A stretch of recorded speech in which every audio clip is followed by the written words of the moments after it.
দাদা দাদি নানা নানিকে বিশেষ সেঞ্চুরি উৎসর্গ মুশফিকের। সব ক্রিকেটারই জীবনের বড়সড় সাফল্যগুলো কাউকে না কাউকে উৎসর্গ করেন।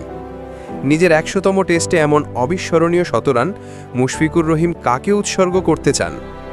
মুশফিক নিজ থেকেই জানিয়েছেন তার ক্যারিয়ারে অন্য সবার চেয়ে তার স্ত্রীর স্যাক্রিফাইস বেশি। আর নিজের সন্তানদের প্রতি তো ভালোবাসা সব বাবা মায়েরই আলাদা। তবে মুশফিক নিজের স্ত্রী, বাবা মা কিংবা সন্তানকে নয়, সবাইকে অবাক করে দিয়ে শততম টেস্টের সেঞ্চুরিটি উৎসর্গ করলেন দাদা দাদি ও নানা নানিকে। এ বিষয়ে মুশফিকের ব্যাখ্যা, আমি আজকের এই সেঞ্চুরিটি আমার দাদা দাদি আর নানা নানিকে উৎসর্গ করতে চাই। তারা আসলে আমার সবচাইতে বড় ফ্যান ছিলেন তারা যখন বেঁচে ছিলেন। তারা যখন মারা যান তার আগে যখন একটু অসুস্থও ছিলেন, আমার এখনও মনে আছে আমার দাদা দাদি নানা নানি সবাই বলেছিলেন যে ভাই, তোমার খেলা দেখার জন্য হলেও আমি আরও কয়েকটা দিন বেঁচে থাকতে চাই।